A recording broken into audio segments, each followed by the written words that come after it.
sila naniniwala sa Panginoon kaya pinapatay. Pero daw siya natil. Kasi si Lord na yun, dahil yung mga pinapatay, hindi sila ng Diyos. Okay? Meron pa po, tanong, Sister.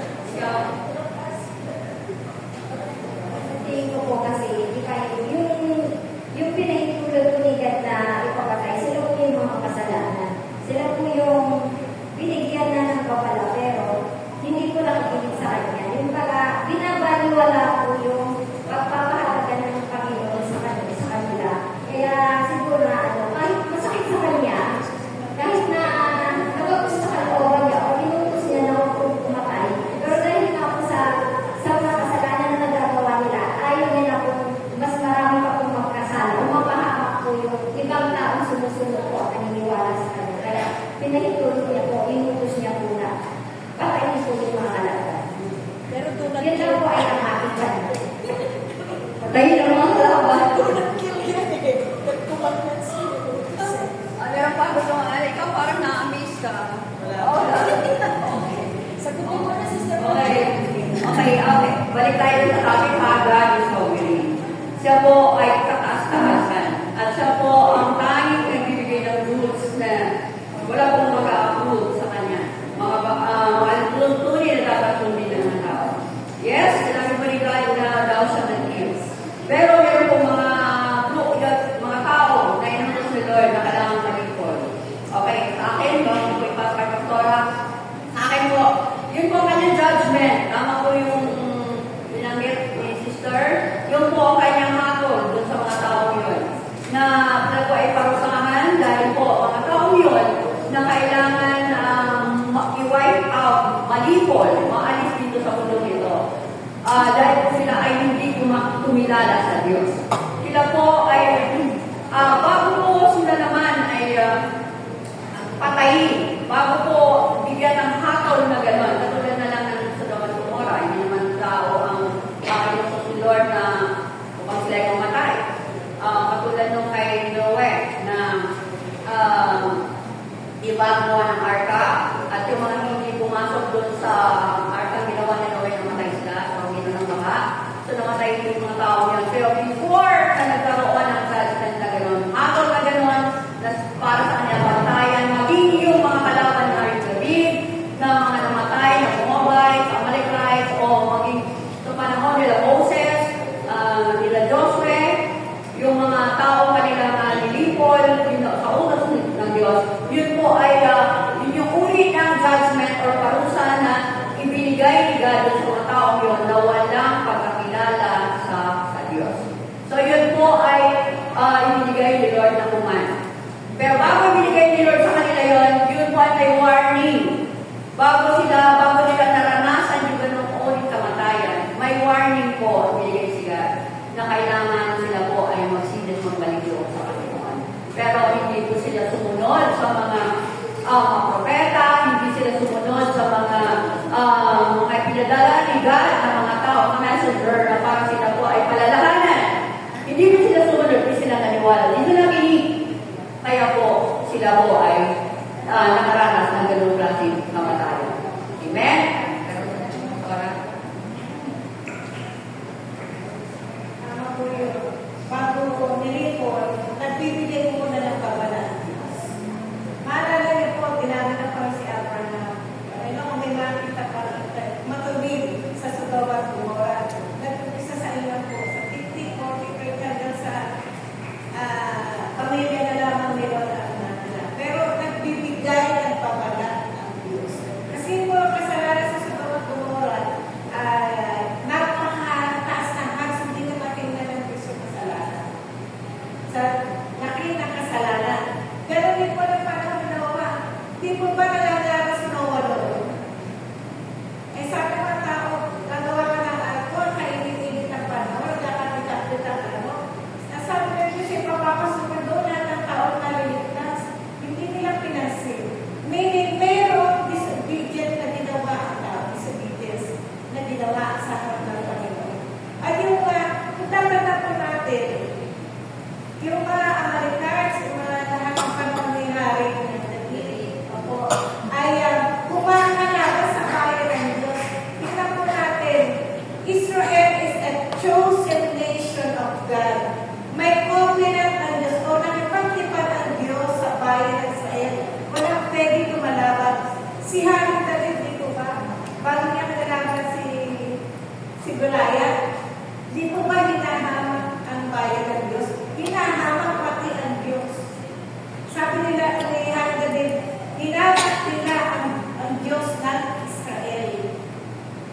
Kaya po, gano'n na nangyari. May mga bayan ng panahon na yun na talagang matigas ang ulo, stubborn, hard-headed ng panahon na yun. Hindi sila sumusunod. At ang Diyos kapag nagsabi po, if God gave a word, tanda po natin ito, pag nagbigay po ng salita ang Diyos, ang utos, becomes a law. Ano po yung sabihin noon? Panghabang, pangmatagalan rin. Kaya yung sinabi ng Diyos na huwag magpapatay, talagang pinakailangan huwag gawin ng tao. He has the authority. Siya lamang po ang may authority na lipunin niya dahil sa sobrang kasalanan ng tao. Judgment na yung time na yun na hindi po sumusunod sa Diyos. Kahit may sabi panahon natin, ay ang pinapahintulugan ng Panginoon ng mga pangyayari. Iba nasusunugan, iba dahil kalamidad, istabli. At yung mga tao ngayon, matagal na binibigyan ng Panginoon ng pagkakataon, magsisi, manambalik sa Diyos, pero hindi nakikinig. Ano pa ang gagawin ng mga ito? Patuloy po na nalalagan ang kasalanan sa mundo. Pero, wag po natin sabihin na hindi nagmamahal ng Diyos. Mahal naman ng Diyos ang tao. Kaya lang, kinakailangan ng tao ay manambalik sa Panginoon. Amen. Praise God. So God is sovereign. Meron na siyang rules na ibinigay na mapapatay, pero siya po ang may authority para mag-utos. Kaya inutos niya para isagawa yung kung hatol para sa kanina man. Kahit magiging mo, tawag ito, parang ang bitay, pero sa mamatayan, sa mga taong nagkasala dito sa mundo. Kapag pinahintulot ng Lord, dahil dun sa kasalanan at namatay ang tao ngayon, kapag pinangitay, yun yung parusa na ginawal sa kanya. Praise God. Okay? So ngayon po, because God is sovereign, ang ating Panginoong Jesus ay sovereign. Jesus is sovereign. Siya po ay kataas-taasan. Bakit? Kapag si Jesus po ay Diyos. Amen? Kataas-taasan ng ating Panginoong Jesus dahil po ang ating Panginoong Jesus ay Diyos. Okay, babasahin po natin sa Matthew 28 verse 18. Ang sabi po nito, Jesus came and said to them, all authority in heaven and on earth has been given to me. Yung lahat ng kapanghalaan doon sa langit at sa lupa ay ibinigay sa akin. Praise the Lord, binanggit ng ating Panginoong Jesus.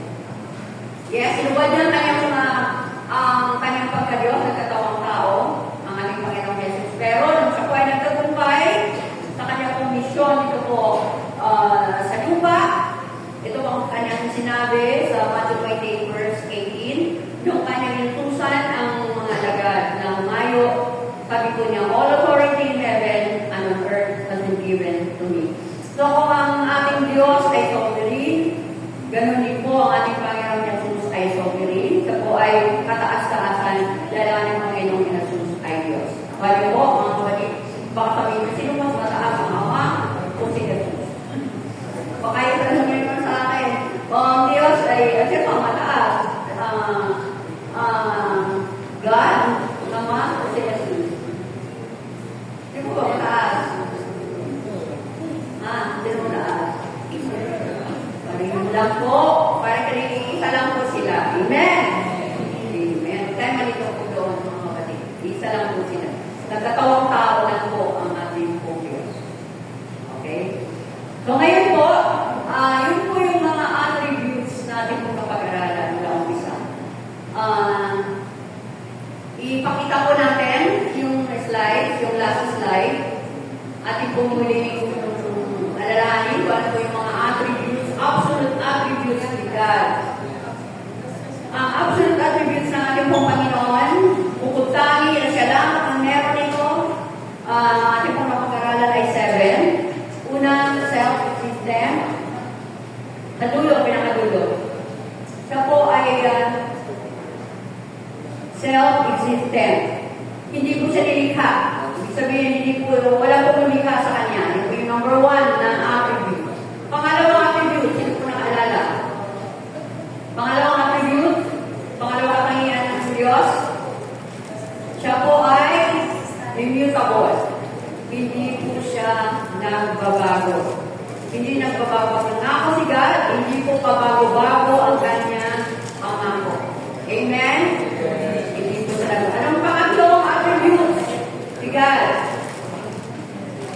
God is eternal. Siya po ay walang hanggan. Walang hanggan ang ating Diyos. Walang tundok. Hindi po siya nag-i-end. Pang-apat, ano yung pang-apat na attribute? Yung pang-apat na attributes ng ating Panginoon ay God is omnipresent. Nasa lahat ng dako siya. Ano yung pang-lima attributes ni God? Ang lima ay God is omniscient. Ang ating Diyos ay alam niya at marunong siya sa lahat ng bagay. God is omniscient. Pang-anim, yes, God is omnipotent. God is omnipotent. Siya po ay makapangyarihan sa lahat.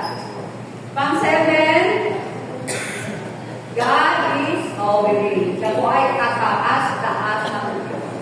Wala na po ibang lisan sa kanya. So yung pong 7 na yan ay ating pong kakatandaan mga kapatid. Okay, kahit sila lang doon, mga kapatid, ang ating pong matandaan. Kapas na. Amen. Palakpakan po natin si Lord. Tawagin po tayo ng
isa, ikaw lamang, wala nang iba.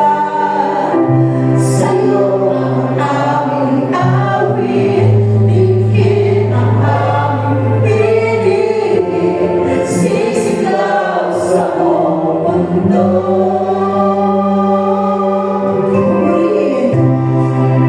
Purihin ka, oh. Yes, Lord Jesus.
presensya ng Panginoon. Gumagaan ang ating pakiramdam kapag tayo kailangan magpulong sa Panginoon. Mga kapatid, ang mensahe ng Diyos sa araw na ito ay tunay po na ito po ay magbibigay sa atin panalangin, kalakasan spiritual, pananampalataya sa ating ng Diyos. Bago po ako tumapos na mensahe ng Diyos sa araw na ito, gusto ko po magpasalamat sa Panginoon sa kabutihan ginawa niya sa buhay ko. Bagamat pinahintulutan ng Diyos, lumakas po ako ng hamon na karamdaman mula November hanggang ngayon. Pero napakabuti po ng Diyos. Dahil ito po isang, karamdaman po ay isang battle, isang pakikipagbanga. At hindi po ko iniwan, at hindi po ako pinabayaan ng Diyos. 2 beses po akong naraspan. 2 beses po na benign ang resulta ng raspa. Meaning, it's not no cancer.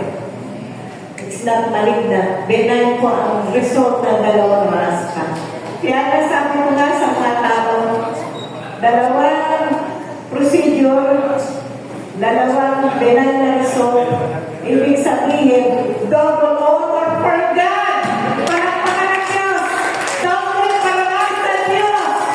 Dalawang papuri pagdakila sa Diyos. Amen. Napakabuti po ng Panginoon. Kaya natuto po yung ating naaral na walang katulad ang Diyos. Makapangyarihan po siya. Alam niyo, naranasan ko po na mag-pray during the, after na naraspa ko, yung second time. Nung nasa recovery room na ako, just want to share to glorify God po. Kasi naka-anesthesia malakas eh. Nangyari po itong umaga, ako ay naraspa. Mawawala ang epekto na anesthesia ng alas 8 pa ng gabi. And during that time, ay talagang tumaas po yung BP ko up to 180 over 100. So, minumonitor po ng mga nurses yung BP ko, maging yung heartbeat ko, tinatanong na nahihilo ako, sabi ko, hindi po ako nahihilo. Kasi bumaba na yung BP ko, tumaas ulit. Something is happening within me. Noong time na yun, medyo sumasakit po yung aking tiyan. Ito pa ay for the glory of God. Kunti po sumasakit ang tiyan ko. At kung sumasakit na yung tiyan ko, ay nararamdaman ko, ito po ito, papuri sa Diyos. Gusto ko lang po i-share. Ramdam ko na parang ihihina ako, pero sa nurse, hindi po kayo nakadiaper naman. Kahit ako ramdamin ko, hindi ko ako makaigi. Hanggang sa ulti-ulti ko, parang puno-puno na. Gusto na ilabas. Hirap na hirap na po ako. Dumating po ako sa punto na umiiyak na ako. Kasi hindi talaga po, ano man ang gawin ko. Umiiyak na, tumutulo na yung luha sa aking mga mata. Alam niyo po ginawa ko. Kasi sabi, God is everywhere. Kahit nasa recovery room na na Diyos. Sabi ko, Jesus help me. Jesus help me. Jesus help me. 3 times po yun. At pagkatapos, sabi ko, Holy Spirit help me. Nag-pray po ako yung tongues. After noon, few minutes lamang, nakahihina ako, bumaba ang aking BP. Pagkatapos ko, sabi ng nurse, ibababa na kayo sa regular room. Puri ng Panginoon. God is everywhere. Makapangyarihan po ang Diyos. Kahit saan tayo tatawag, nakikinig ang Panginoon. Amen? Yung battle po na yun, yung time na yun, siguro mga 3 hours po na gano'ng sitwasyon. Hanggang gabi pa. Hindi na po ipupwerte iba. Alam mo na, talaga po, nahando ng Diyos na makabuti ng Panginoon. And finally, nakuha po naman result last Tuesday, talagang umiyak po ako.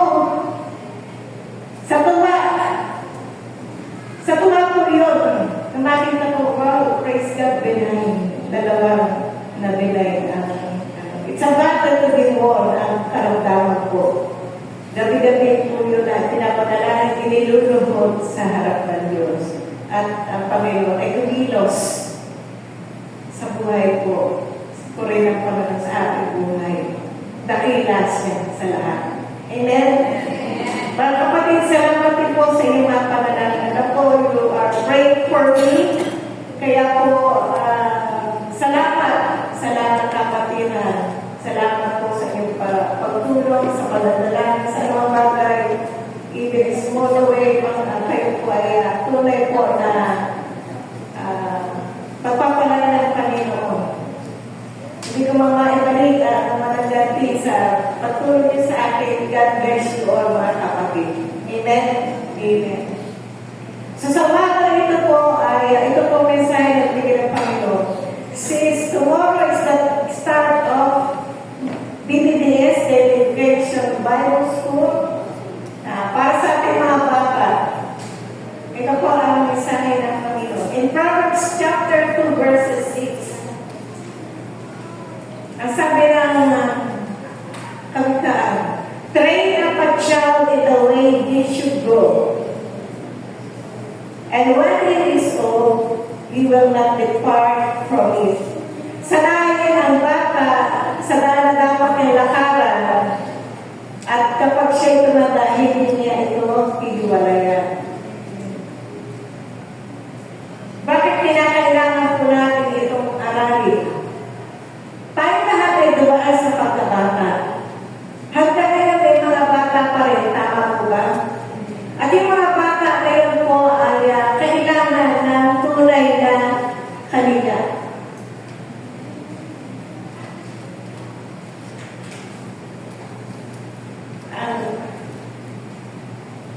Yan po. Ang sabi dito, nag-research po ako, mga kapatid. Marami akong ginawang research. Ito, isang bagay po na nakita ko. I was surprised. Yan po. I searched a survey. Survey po ito, recorded December 2025. Ito po ay sa Pilipinas nangyari. Around 113,500. Sa ito po sa mga nagdang mga taon na po, maraming taon na. Around 113,500 children sa Pilipinas experience sexual abuse, child trafficking, child labor, and online sexual exploitation. Tingnan po natin ang survey. Mga nakaraan po ito sa Pilipinas. Ito po. Kaya nagulat ako. I was surprised. Ganito pala ang nangyayari. Maaari hindi natin namamalayan sa mga nakaraan taon po. Ito po kasi ay bunga rin ng kahirapan. Kung bakit may mga bata na nagagamit sa mga bagay na yan. Ang nakakalungkot, minsan napapanood ng kunat sa balita, dito ba? Pag bata ay sexual abuse, minsan kamag-anak, minsan tiyo, ama, minsan lolo. Di po ba nakakalungkot? Child trafficking, yung po ba pinagbibili, pinakalakan, nakakain na po ba tayo na binibenta na bata? Marami po mga kapatid. Child labor, pinagtatrabaho, wala pa sa tamang edad. Dahil sa kahirapan. Ano po yung mga online sexual exploitation? Hindi po ba yung mga iba na halos yung mga hindi maganda dinadala nila sa online para kumita, binibenta abroad o sa sexual exploitation po. Bakit po nakakalungkot, mga kapatid? Kasi bawat bata nilalang ng Diyos. Amen? At tayo may mga, kung meron man tayong anak, ako, kamag-anak, magalit na bata, malulungkot po tayo kapag nakikita natin yung mga ganitong balita. We also have seen in the news some babies aborted. Mga fetus mo, saan na lang itapon? Parang basura. Parang isang maliit na bagay na after ng itatapon. Tao yun. Tama po ba mga kapatid? Tao yun. Fetus. Sa mga garbage ka o sa iba pang mga lugar, sa damuhan, ganyan na lamang itinatamba due to unwanted pregnancy. Nabiglaan, hindi ka gustuhan, or premarital sex. Yung bago mangyari ang kasal, bago ang kasawa, natatakot. Imagine po natin yung mga ganitong pangyayari sa ating bansa pa lang. Ito mga nakakalap. Paano na kung buong mundo? Gaano karami yun? And that's why, naiisip ko, magbahalag ang mga anak na nadadala sa bahay ng Diyos. They are protected. They are safe in the house of God. Amen? Kung ikaw ay may anak, tapos ay nabalitaan mo lang na buli, isa na, nasasaktan na tayo, buli pa lamang yun. How much more kung mga ganyan ang mababalitaan? Super sakit yan sa magulang. Napakasakit, di ko ba? Yung inaalagaan mo, pinoprotektahan mo, tapos sasaktan ng iba, masakit yun sa magulang. Amen? Amen po ba, mga kapatid? Kaya nga po, tayo ay binigyan ng Panginoon ng pag-aaral. Gababa natin ang salita ng Diyos, ano dapat gawin natin para mga bata. Yung ating pong gagawin ng PBBS ay pagtatanim ng salita ng Diyos. Kaya ako po ngayon pa lamang, binabati ko na I congratulate all teachers ng teaching and teaching staff sa inyong pagpupunyagi, pagsisika, lahat na ginagawa nyo hanggang haping gabi, hanggang gabi dito. Congratulations sa inyo. You are doing a noble task before God. Amen! Napakaganda po na ginagawa ninyo na pagsisika, paghihirap in all your effort given sa mga... Kaya po sabi ko, bakit tao tayo na ginagawa ng PBBS? Magastos yan. Eh kung magtatanim na ng salita ng Diyos, ang salita ng Diyos na tinanim yan ay pangwalang hanggan. Kung ano nangyari sa puso ng bata, dadalhin niya yan. Kahit na dumastos sa church, nakapagdaling ka, someday, naalala nila yan. Doon ako nakakilala sa Panginoon, sa PBBS. Doon ako natuto sa Sunday School ng salita ng Panginoon. Doon ko nakilala ang Panginoon Jesus sa gawain niyan. Nasasave natin ang buhay ng mga kabataan. Amen? Napakaganda po mga kapatid, kung makikita natin ang halaga ng pagtuturo sa mamunting bata. Even Jesus, pinapahalagan niya ang mga bata. Di ko ba sa Matthew, pinapahalagan ng Panginoon Jesus ang mamunting bata. Kaya po, sabi po niya, na children should be taken care of by their own parents. Minsan kasi sa ating abalahan, bilang magulang, para may bili natin pangangailangan, ay hindi naman po masama na tayo po ay nagtatrabaho, both parents, mother, and father. Kaya lang, bibigyan po natin ng time na upuan ang ating mga anak at kumustahin, lalo na po sa espiritual na bagay. Yung tayo ay mananalangin kasama ng ating mga anak. O pagbabasa ng Biblia kasama ng ating mga anak. Tingnan po natin, ano ang magandang dinudulot ng pagbabasa o pag-devotion or pagtuturo sa ating munting mga anak.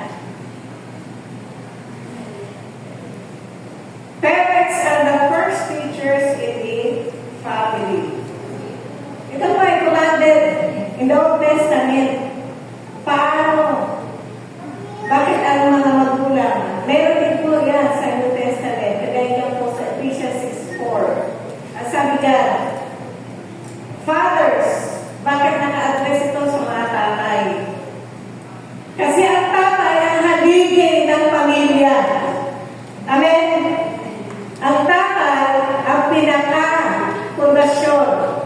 Siyempre, una ang Diyos, pangalawa yung tatay. Ang pinaka-haligi ng pamilya.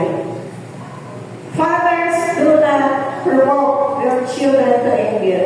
Huwag mong i-ano sa galit, i-provoke sa galit ang mga bata. Kasi minsan, mas madalas yung galit kaysa yung turuan. Tama po ba? Minsan kapag tayo ay nauubusan ang pasensya, nauuna yung galit kaysa pagtuturo. Sabi niyan, but bring them up in the discipline and instruction of the Lord. Ang instruction of the Lord means yung word of God. Palakihin sila na may disiplina. Para po ba? Sino ang una magtuturo? Magdidisiplina sa mga anak. Yung tamang pag-ugali, tamang karakter na siyang huhubog sa pagkatao ng anak. Hindi po ba magulang? At tayo din po ang unang halimbawa ng ating mga anak. Instruction coming from the Word of God. Paano natin bibigyan ng instruction o ng turo, ng gabay ng ating mga anak? Tayo muna at unang dapat nakakaalam ng salita ng Diyos. Kaya ang ganda po na pag-aaral natin Sunday School, mga kapatid. Yung ating pag-aaral Sunday School, imagine po ang tinuturo dito, ang inaaral natin ay kung sino yung Diyos. Dapat alam natin kung sino ang Diyos. Amen? A self-existent God. Walang lumikha sa Diyos. Nahandiyan na siya simula pa. Noon, ngayon, magpakailanman. Nahandiyan na ang Diyos. Maging ang katangian ng Diyos. Pinaaral natin. Nakagawa na po malaman ang mga bagay na yan. Why? Pwede natin ituro sa ating mga anak. Bilang anak, ay kapamangkin o sino man, pwede po natin ituro. Pwede natin gawing gabay para sa ating mga pumuntik bata. Ipinapakilala natin ang Diyos. The Word of God will shape the heart, mind, and soul of our children. Ang salita ng Diyos, mga kapatid, ang hubog sa puso ng tao, sa kaisipan at kaluluwa ng ating mga anak. Amen? Hinuhubog, ano pwede sabihin? Bata pa lamang, kapag narinig na nila ang salita ng Diyos, natuturuan sila magkaroon ng banal na takot sa Diyos. Number 1 po yun. We are teaching them to have fear, holy fear to God. Pangalawa, tinuturuan ang salita ng Diyos na sila ay maging masunurin. Masunurin sa Diyos, masunurin sa magulang, at sa lahat na nakakatanda. Tinuturuan ang ating mga anak ang salita ng Diyos na magpakumbaba. Amen? Magpakumbaba, mga kapatid. Yan po, marami pang bagay ang natutunan natin sa instruction of God or the Word of God. Kaya nga po, binigay ng Diyos kay Moses ang 10 utos. Para i-guide ang kanyang bayan. Ito dapat yung gawin. Sabi pa doon, ituro niyo ito sa inyong mga anak, kaapu-apuhan. From generation to generation, teach the Word of God, teach the commandment of God, teach the law of God. Amen. Instruction ng Diyos.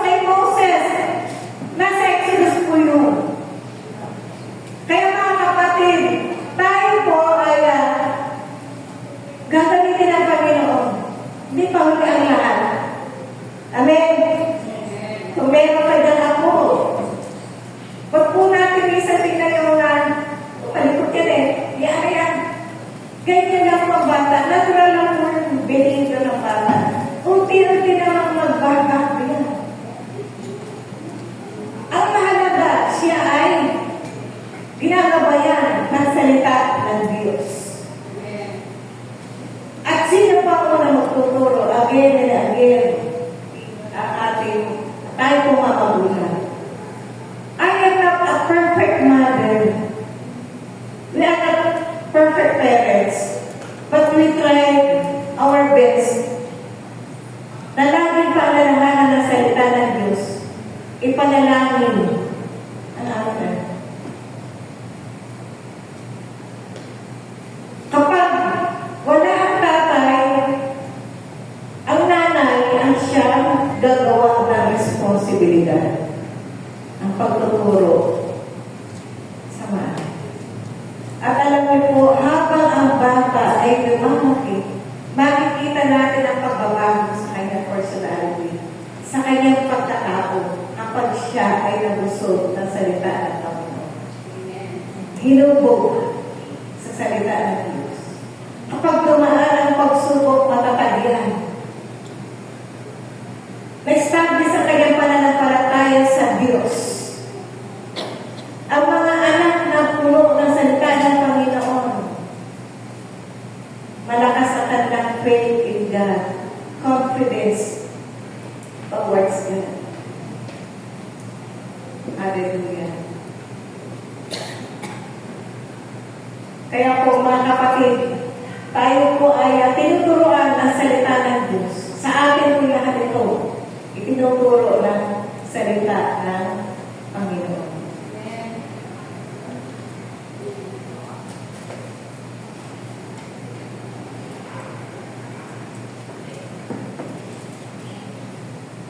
Ang pagtitrain po sa mga bata,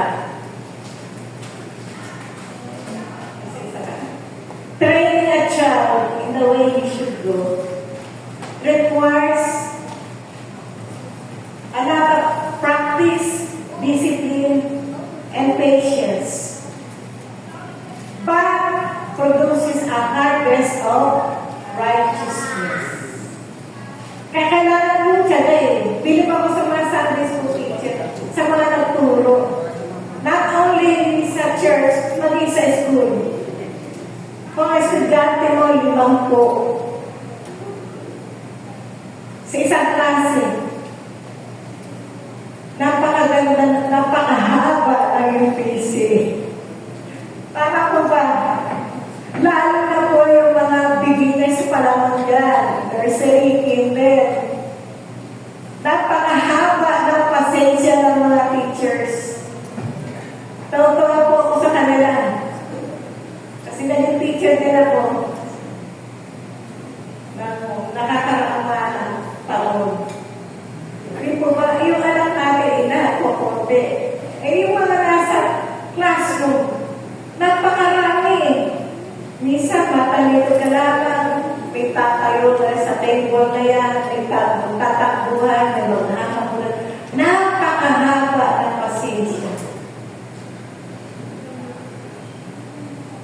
Pinapractice natin ang mga bata. Tinuturo, pumila kayo, pipila talaga. Kailangan turuan. Pumila kayo sa kainan. Pumila sa kainan. Pumila kayo. Practice. A lot of practice po yan. Again and again, may kasamang pasensya. Discipline. Paano po ba natin malalaman isang batay disiplinado?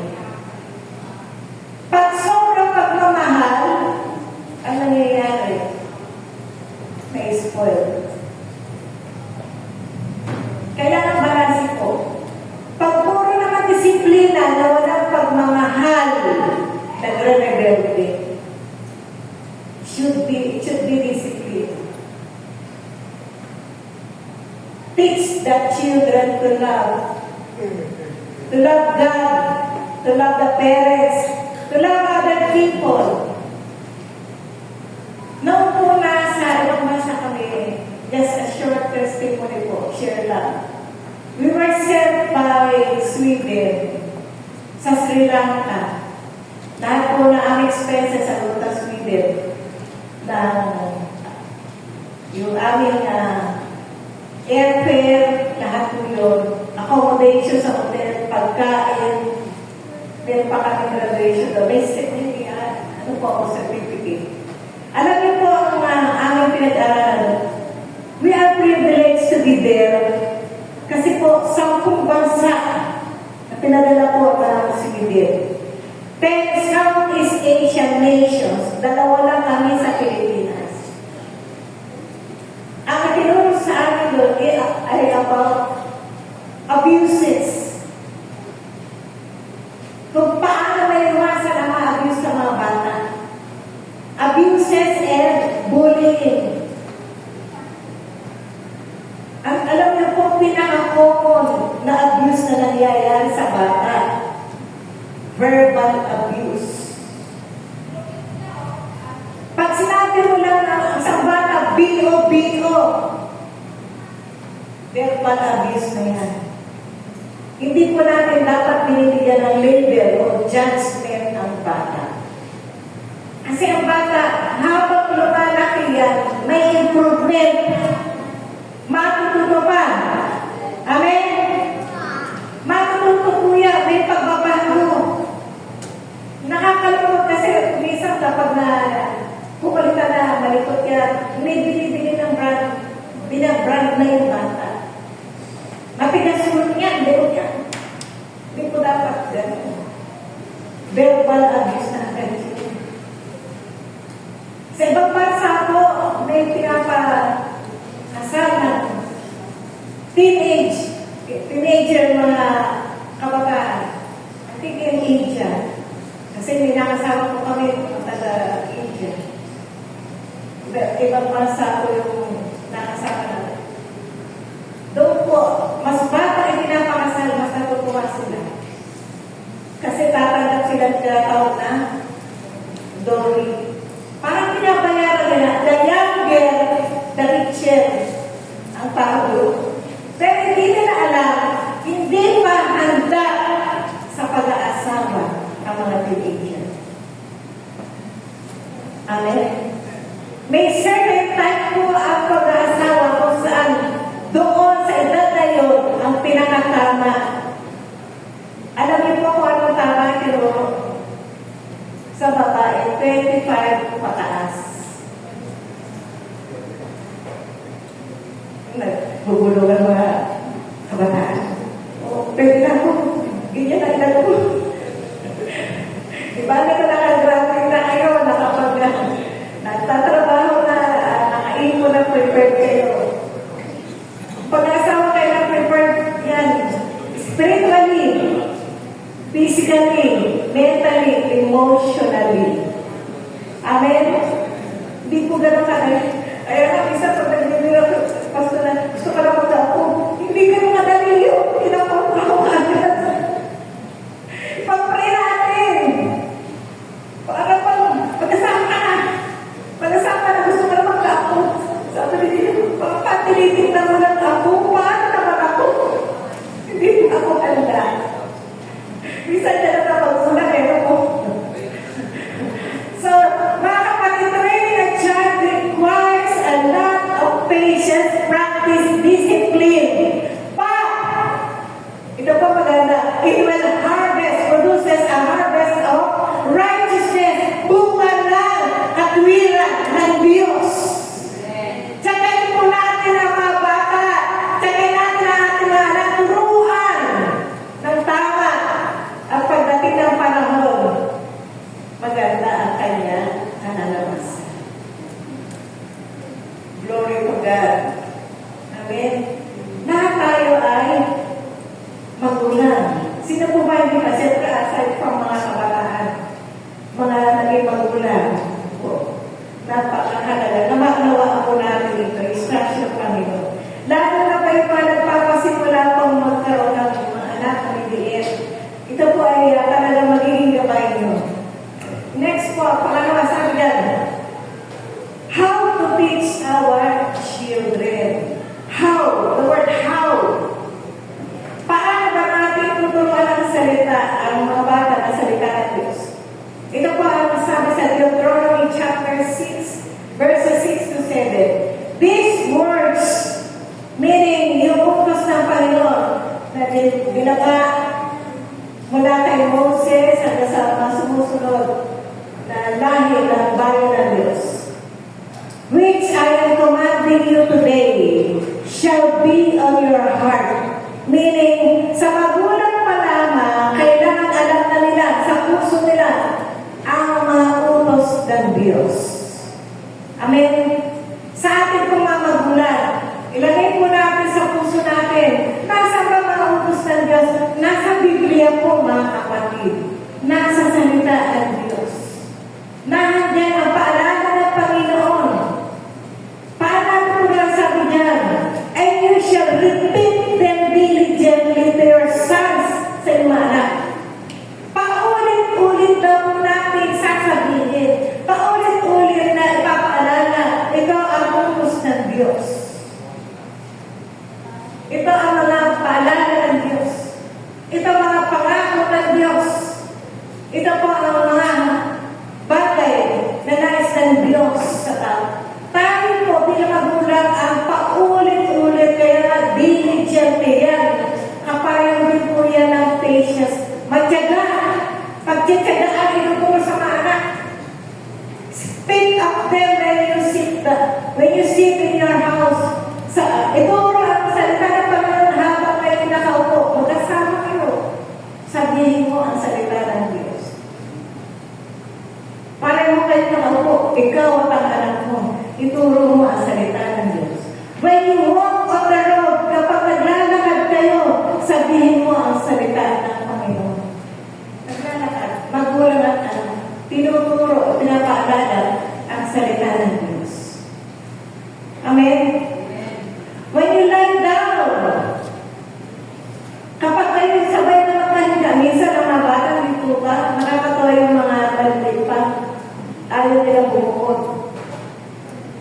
Namalkit si Ginyo siguro lahat ng story sa Bible ay kwento ko na. Mula noong kay Noah's Ark, kay Jonah, kay David, kinukwento ko po yung ulit. Even yung kwento ni Gideon, kung saan kayo may pangalan niya, kinukwento ko na po yun. Habang kinukwento, ina-enjoy lang niya.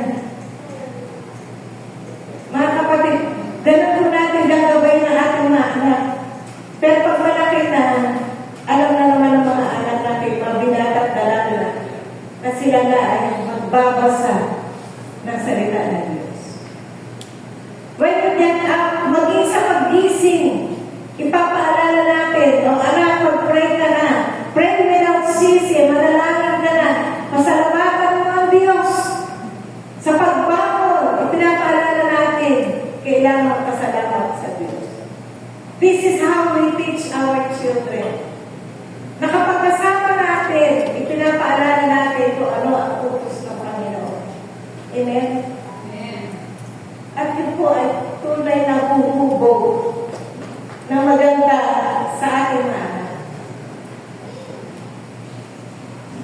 Minsan kasi,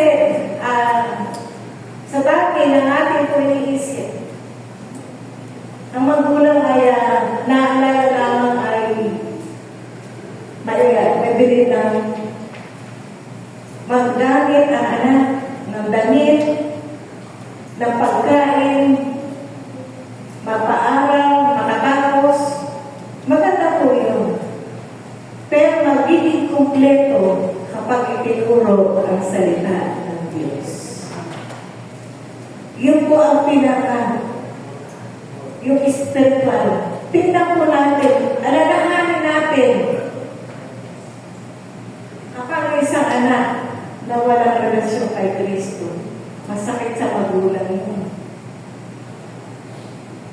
Kung ikaw ay mananampalataya, di ba dapat din ang anak mo mananampalataya kay Kristo?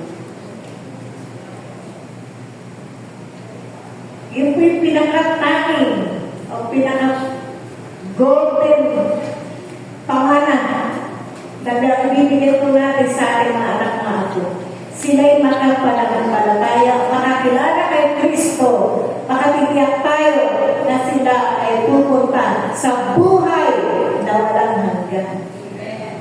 Hindi mo man niya nabigyan ng magandang bahay o mag-aral kotse. Basta may Kristo ang anak mo sa puso, panalo ka na bilang magulang. Amen? Kaya wag po tayo mamagot na kapatid. Wag po tayo mag-atubili na buksan ang salita ng Diyos sa ating mga anak, sa ating mga mag-anak. Kapag pwede yun, hindi po pwede po na wala kami word of God. Hindi po pwede wala kami prayer. Magdadala nila sa bawat isa. Nakasanayan na po namin yun, mga kapatid. Nagtry na sa ng bagay. Kaya po po rin ang Diyos. Kinakailangan. Patuloy paalala ang salita na pag hindi doon matatapos ang ating pong pagtuturo. Glory to God. Ganyan po natin turuan ang ating mana. Kasi pagka po nagkaroon na ng habang bata pa, kasi wala po na pagtuturo. Kaya nga po, train a child, meaning bata pa. Tuturuan na, sasalayin na. Pag lumaki na yan, pag sinabi ng anak mo na, ayoko mga. Wala na, mahirap na yun. Ayoko mga, wala na church. Kayo lang. Pag malaki na, pag binata na, pag meso na ang pag-iisip, ayoko na, kayo na lang. Mahirap po yun. Kaya, mga tapa, sanayin po natin. Turuan. Amen! May panahon pa para mabago. Pray! Pray. Manalangin po tayo. Manalangin sa Panginoon. Sumunod, nasabi po dito. What will the parents teach to their children? Ano ba mga dapat na ituro sa ating mga anak? Ito po ay ilalabang napakarami po nga dapat ituro sa ating mga anak. Number 1, Psalm 34 verse 11. Come, you children, listen to me. I will teach you the fear of the Lord. Halika kayo mga anak, makinig kayo sa akin. Ituturo ko sa inyo na magkaroon kayo ng takot sa Panginoon. Takot. Napakahalaga ng bagay po ng tayo magkaroon ng takot. Banal na takot sa Diyos.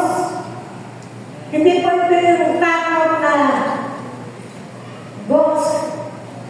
Hindi po yun. Takot na magkamali, takot na magkasala, takot na mapahiwalay sa Diyos. Kailangan po turuan natin ang ating mga anak magkaroon ng takot. Yung divine fear, sacred fear, or holy fear na ang ating mga anak ay mapahiwalay sa Panginoon. Napakadelikadong bagay ang mabuhay sa ating panahon na malayo sa Diyos. Sasabihin ko na po yan, mga kapatid. Napakadelikadong bagay ang mabuhay ngayon na malayo sa Diyos. Wala tayong magagawa. Di po ba? Ano sabi ng Panginoon Jesus? Wala kayong magagawa kung kayo hiwalay sa akin.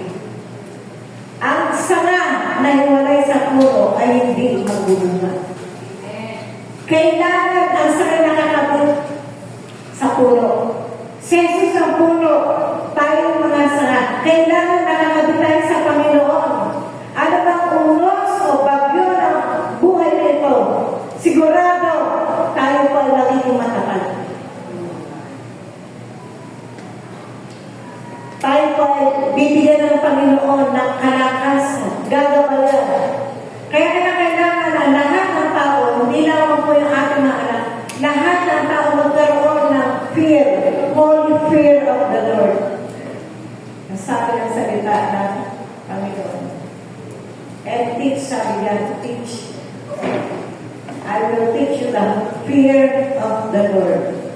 Kaya ito pong BBBS, darating na ito po rin ang Panginoon sa linggo, mag-aaral ang ating mga anak sila ay i-immerse or ibababad sa salita ng Diyos. Amen? Pagkakataon na para natin patuloy na turuan ng mga bata nito, magkaroon kayo ng takot sa Panginoon. Magkaroon kayo ng matuwid na buhay sa harap ng Diyos. Hanggang sa paglaki ninyo, nang sa ganon, kayo pagpapalain ng Panginoon. The Lord will bless us. Amen? Pagpapalain ng Diyos ang mga anak. Pangalawa, ito pa po ang isa. Kawikaan, Proverbs 3:1. My son, do not forget my teaching, but keep my commands in your heart. Anak ko, huwag mong kalilimutan ang aking turo. Kaninong turo? Turo ng Panginoon. Again, ang turo ng Panginoon, mga kapatid, nasa Biblia, nasa salita ng Diyos.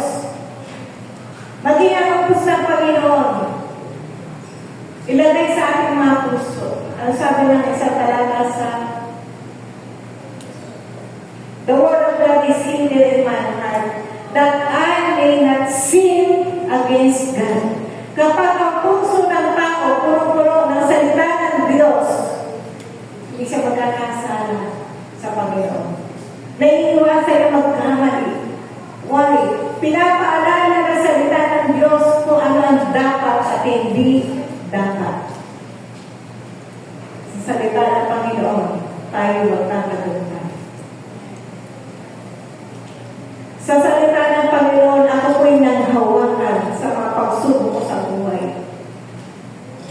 Dahil ito nire-recite yung Psalm 23 verses 1 to 6. Naalala ko po yung unang class paglasa sa private hospital. Bago po pasimulan yung procedure.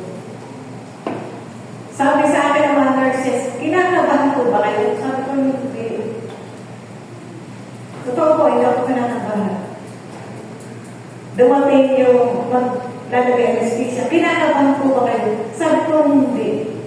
Nakikita pala nila, sa likod ko nahando yung BP, nag-monitor, tumataas pala. Dumating ulit yung OB, yung doktora, kinakabahan ko ba kayo? Sabi ko, hindi. Alam niyo kung bakit hindi ako kinakabahan? Sabi ko lamang, bago ko dalhin doon para gawin ang procedure. Nirecite ko na yung Psalm 23 verses 1 to 6 and Joshua 1:9. Nag-pray na ako. Kaya sabi ko sa kanila, iniisip ko, baka sila ang kinakabahan. Sabi ko sa kanila, mag-pray muna tayo. Ako, yung doktor, yung anesthesiologist, mga nurses, siguro naman kilala ng Panginoon, nag-pray tayo. Ako ang nag-pray sa kanila. Alam niyo pa, after na nangyari, na pinuha ka ng result doon sa OB, sabi ng doktor, ito ko galing sa words niya, kayo lamang po ang kauna-unang pasyente na nag-pray. At least, mga kapatid, may natanong sa kanya isipan. Amen.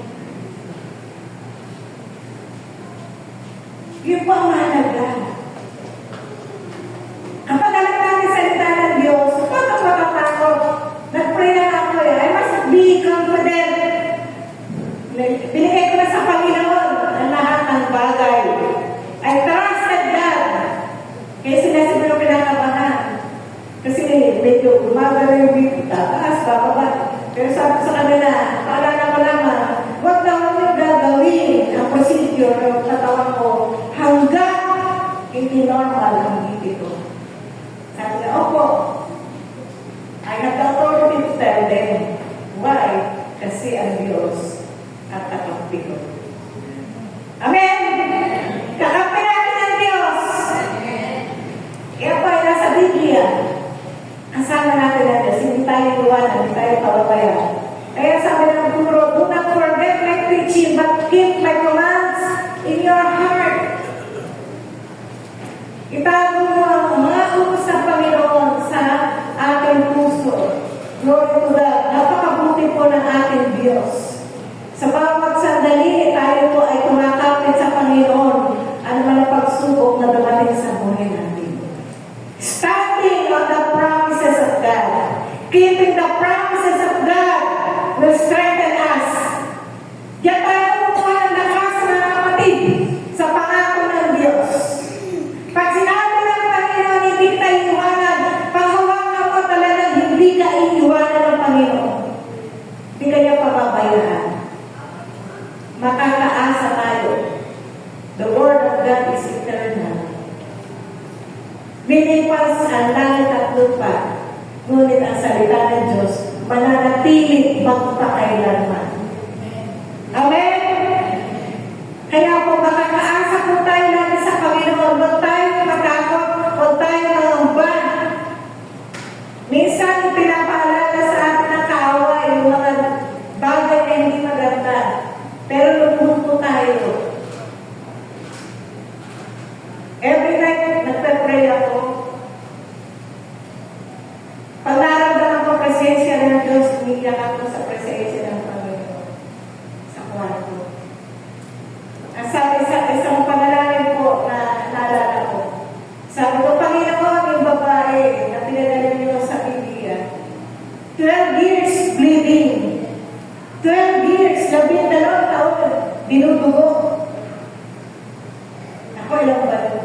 Pero, dahil sa ganong pangyayari, lumapit na niya, papalapit ang Panginoon. Crowded, hindi siya makalapit. Ang sabi niya, sa isipan niya, mahawakan ko lamang na ilan pa rin gaganda. Meron siya kasing matinding pangangailangan. Ang prayer ko, sabi ko, Panginoon, kung makikita ko na kayo physically, iyayarapin ko kayo. One of my prayers ko yun. Kung makikita ka na kayo, Panginoon, iyayarapin ko kayo. Naririnig ng Panginoon. Every single prayer. Amen. Hanggang sa gumawa-himala ang Diyos. Glory to God. Pangatlo, Proverbs 29 verse 17. Discipline your children and they will give you peace. They will bring you the delights you desire. Disiplinahin, turuan, sanayin ang mga anak. At sila ay nagbibigay ng kapayapaan. At sila ay nagdudulot ng kaligayahan na inaasal ng magulang. Totoo naman po, kapag ang mga anak ay disiplinado, napakabait, masunurin, magana, ano pa po problemahin ng magulang? Wala na. Amen? Wala na po problemahin ng magulang. Natutuwa po ako yung mga pamangkin ko sa pagpapakal. So, lang po siya. Ayon sila magkakapatid. Yung ipa ko po ay Christian, natuturo po siya ng seldo. Sa anin na magkakapatid, 5 ang lalaki, 1 lamang ang babae. Yung 5 lalaki, walang bisyo kahit isa. At sila'y pinagpala ng Panginoon. Wala pong bisyo. Sila-sila'y nagtutulungan. Sila-sila'y nagkakaisa. Sila-sila po within the family. Di po ba ang sarap na gano'n? Nagkakaisa yung mga anak. Kasi yung mga anak ay watak-watak. Nag-aaway-aaway. Minsan dadalawa na, mag-aaway pa. Masakit sa magulang. Bata pa ito, alam natin magmahalan sa mga anak. Amen. Sa paglaki, sila-sila rin po ang magtutulungan. Sila-sila rin ang magmamalasakit sa isa't isa. Kahit may 10, basta naturuan ng tama, bata pa, magtutulungan. Nakakatawa yung mga ganyan. Alam ko, mga anak Mr. Tita, alam ko nagtutulungan. Di po ba? Ilan po ang anak ni Sister Tita? 6, tutulungan. Lahat tayo, nagtutulungan ng anak natin. Alam ko yung mga anak, kasi naturuan ng bata. May malasakit. Pero ang nakakalungkot mga kapatid, yung ibang mga kapatid. Meron na akong alam na magkakapatid, buhay pa ang magulang pinag-aaway na yung mana. Nakakalungkot sa magulang yun. Akin ito, akin yan, akin gano'n. Nag-aaway-away sa material na bagay sa inaasal. Tama po ba? Meron gano'n. Mga pangyayari, mga bagay. Pero salamat! Tayo mga Kristiyano, ang inaasal natin ay heavenly inheritance. Ang mana natin nandun sa kalangitan, manang pangwalang hanggan dahil sa ating pananampalataya sa Diyos. Glory to God. Hallelujah. Praise God. Purihin ang Panginoon. Kaya nga po mga kapatid, tayo po bilang magulang, may responsibilidad. Hindi lamang po sa atin tutulog. Kapag naitulog po natin po sa ating mga anak, yung humingi natin ang kanilang pagkatao sa pamamagitan sa salita ng Diyos. Alam mo po ba yung mga anak natin, sila rin ang magtuturo sa kanilang mga anak, sa mga apo natin. Generation to generation po ito. Tuturo. Kaya napakaganda kapag napasiludan ng tama. Susunod, magiging maganda ang iyong generasyon. It's biblical na pinagaway ng Panginoon na generation to generation kapag naturuan ng salita ng Diyos. Amen? Amen. Dalhin natin ang ating mga anak mga ako sa araw ng bukas. Maturuan sila ng salita ng Diyos. Purihin ang Panginoon. Tayo po lahat ay tumayo. Glory to God.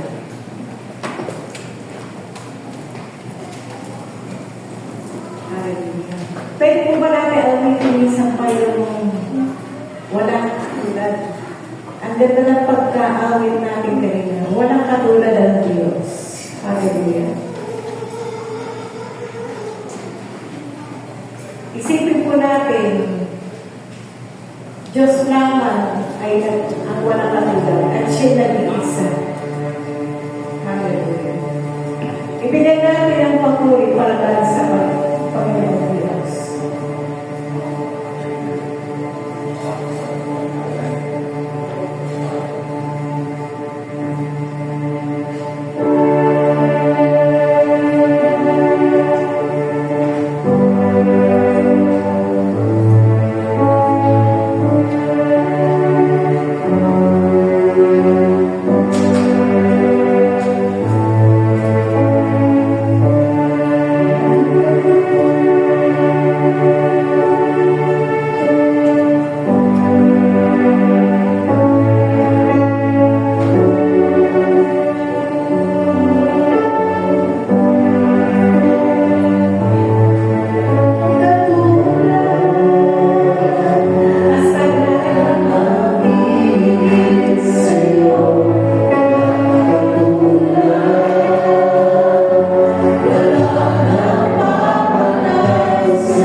sa mga ito, dadako na po tayo muli sa ating pagbibigay. Aking ko kayong ini-invite na ibukas ang ating mga Biblia sa Lucas 6, verse 38. Ang sabi po dito sa verse na ito ay, if you give to others, you will be given a full amount. In return, it will be packed down, shaken together, spilling over into your lap. The way you treat others is the way you will be treated. So, sabi ka, kung gusto may parating sa talatang ito na nalulugod ang Diyos sa mga tao, nagbibigay, sabi nga sa una, if you give to others, you will be given a full amount in return. So, pag kumalik sa atin yung mga bagay na ulihan, with a full heart na hinulog natin or binibigay natin, tinutulong natin, it is ensured na babalik sa atin ito ng full amount. Full amount. Wala lang natin sa mga kulang kasi never naging unfair sa atin ng Panginoon. Kasi sa atin Lord ko dun sa kasunod, sabi niya sa kalustong niya, it will be packed down, shaken together, and spilling over into love. Sa Tagalog ito, siksik, dikdik, at nagugumako. Sabi nga nung, katulad nga nung una ko pinagin na never naging unfair yung Panginoon sa atin, lalo na ang tinitignan ng Diyos ang puso ng bawat isa kasi ang Diyos nalulunod sa mga tao na bibigay. Kaya yung binabalik niya sa ating blessing is yung minsan nakala natin na hindi natin deserve kasi minsan umakapaw na, madalas pala umakapaw na. Pero para kay Lord, it is the exact amount, it is the yung para sa atin, nilaan niya para sa atin dahil lagi nang tinetest yung pagkatao natin kung paano natin itinit yung mga nasa paligid natin para mga natin pinapahalagan. Sabi dun sa dulo na the way you treat others is the way you will be treated. Kung paano natin itrato yung mga kapatid natin, yung mga bagay na binibigay sa atin is the way na mapaparaan na sa atin na pinapahalagan natin yung mga simple bagay. Ganun din, yung magiging experience natin, maranasan natin mga mapahalagan. Hindi man all the times na napipil kagad natin, pero hindi naman sinabi na hindi naman din natin ito mararamdaman or marireceive everything. So as long as patuloy natin na keep yung puso natin na a faithful servant and willing to grow and yung never tayo magiging close para sa yung close-hearted din para sa Panginoon at para sa paligid natin. Kaya ating panalangin yung hawak natin kalawag sa umaga ito at ipasalamat natin sa Panginoon. Yes, hallelujah Lord God. Maraming salamat po sa umaga ito Lord God. Salamat po Lord God sa blessings na patuloy niyo po binibigay sa amin Lord God. Thank you Lord God. Never na po naging sa amin. Kayo ay nagtitigan, magbabalik ng goodness, Lord God, ng mga nang inaasahan namin, Lord God. Lord God, we promise you, Lord God, na lahat ng na-receive namin, Lord God, lahat ng binibigyan namin, Lord God, is all for the glory, Lord God, lamang sa ikabubuti ng yung tumalas ng mahal, Lord God. Lord God, bless the mga tao, Lord God, na namin ito, Lord God, mapagbigay mo na namin, Lord God. Patuloy niyo po sila kayo, in Jesus' name, we pray.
Vacation Bible School.